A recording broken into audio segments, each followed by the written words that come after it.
Halo Sobat Pajak, selamat datang di video tutorial pengisian SPT tahunan PPh orang pribadi menggunakan Cortex DJP.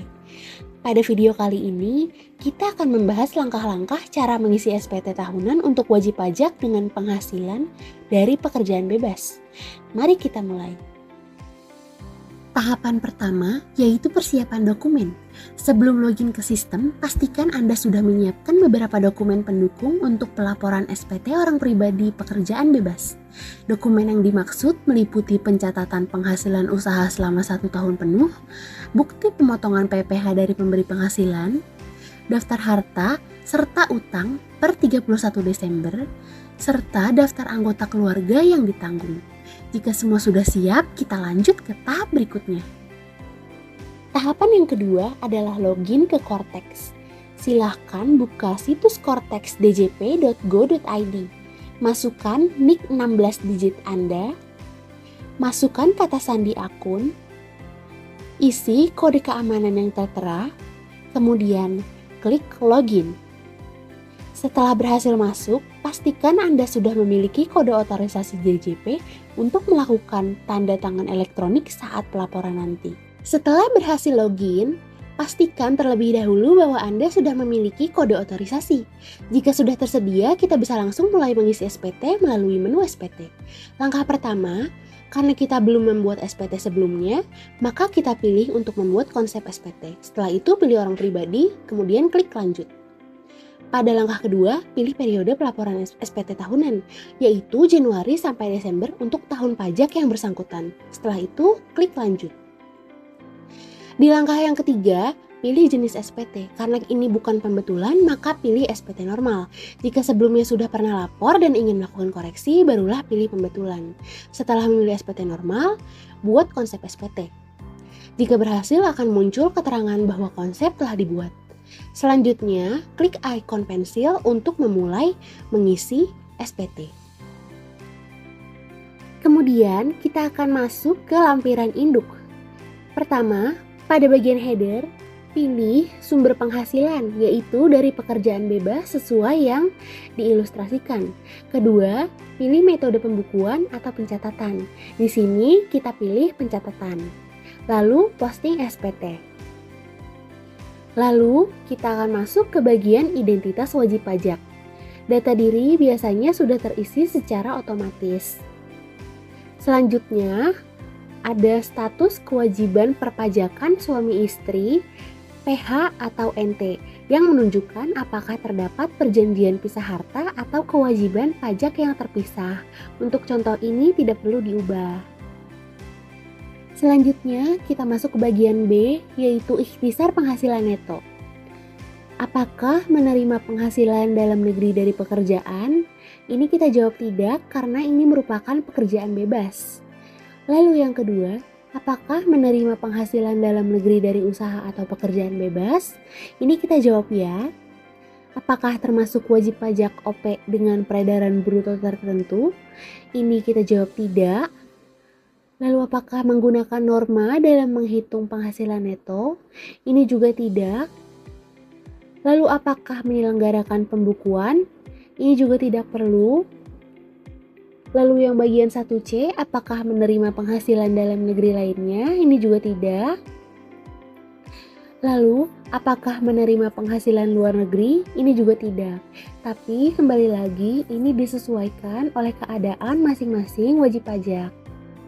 Selanjutnya, kita masuk ke bagian C, yaitu penghitungan pajak terutang. Pada bagian ini, jika ada angka penghasilannya, maka akan muncul perhitungan. Namun, karena ini hanya contoh, nilainya 0. Apakah terdapat pengurang penghasilan neto, misalnya kompensasi kerugian? Itu tidak.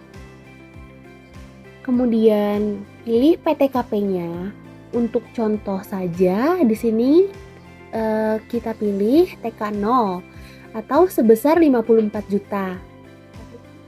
Setelah itu akan muncul otomatis penghasilan kena pajak dan juga PPh terutangnya. Lalu apakah terdapat pengurang pada PPh terutang?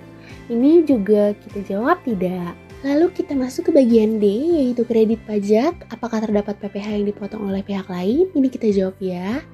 Dan apakah Anda menerima pengembalian atau pengurangan PPh luar negeri? Ini kita jawab tidak, karena tidak ada pengurangan PPh dari luar negeri, teman-teman.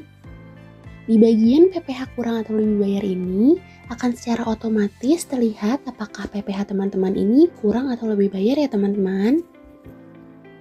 Lalu yang bagian F yaitu pembetulan. Bagian ini diisi jika SPT merupakan pembetulan. Namun karena ini bukan pembetulan, maka bisa dilewati saja. Lalu di sini kita ada bagian permohonan pengembalian PPh lebih bayar. Ini diisi jika status SPT adalah lebih bayar. Ini bisa diisi bagian nomor rekening, nama bank, dan nama pemilik rekening untuk pengembalian dana oleh DJP. Lalu selanjutnya yang bagian H yaitu angsuran PPh pasal 25 tahun pajak berikutnya. Yang pertama, apakah Anda menerima penghasilan teratur dan berkewajiban membayar angsuran PPh pasal 25 tahun pajak berikutnya? Ini kita jawab ya teman-teman. Lalu pertanyaan yang di bawahnya akan otomatis terisi tidak.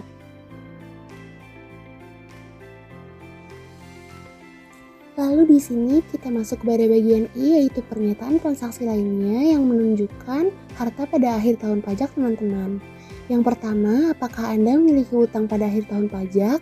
Ini kita jawab ya teman-teman. Lalu apakah Anda menerima penghasilan yang dikenakan pajak final? Ini tidak. Apakah Anda menerima penghasilan yang tidak termasuk objek pajak? Ini juga tidak. Apakah Anda melaporkan biaya penyusutan dan amortisasi fiskal? Ini juga tidak. Lalu apakah Anda melaporkan biaya entertainment, promosi, penggantian atau imbalan dalam bentuk natura? Ini juga tidak. Apakah Anda menerima dividen atau penghasilan dari luar negeri? Ini juga tidak. Lalu jika ada kelebihan PPh final atas penghasilan atau usaha teman-teman, silahkan untuk mengajukan permohonan pengembalian pajak yang seharusnya tidak terutang secara terpisah ya teman-teman. Lalu di sini kita masuk ke bagian J, yaitu lampiran tambahan. Yang ini tidak perlu diisi atasnya, dan untuk surat kuasa khusus dan juga dokumen lainnya kita isi tidak ya teman-teman. Lalu kita masuk ke bagian yang terakhir, yaitu pernyataan. Jika status SPT teman-teman sudah nihil, maka kita bisa langsung menceklis bagian pernyataan ini dan langsung menyimpan konsep SPT ya teman-teman. Lalu kita masuk ke bagian yang terakhir yaitu pengisian lampiran 1. Di lampiran 1 ini kita bisa mengisi harta, utang, daftar anggota keluarga, penghasilan neto, dan juga daftar bukti pemotongan.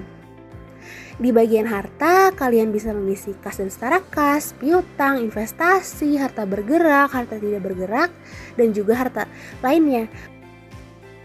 Dan setelah diisi akan muncul ikhtisar jumlah harta secara otomatis. Begitu pula dengan utang. Lalu untuk bagian anggota keluarga, status tanggungan seperti TK0, K1, K2, dan seterusnya akan muncul secara otomatis. Dan di bagian D, penghasilan dalam negeri dari pekerjaan akan terisi otomatis dari data yang sebelumnya sudah diisi. Sedangkan daftar bukti pemotongan akan terisi dari informasi pemotongan pajak kita oleh pihak lain. Jika sudah selesai semua, maka klik bayar dan lapor. Sekian video tutorial dari kami, semoga membantu.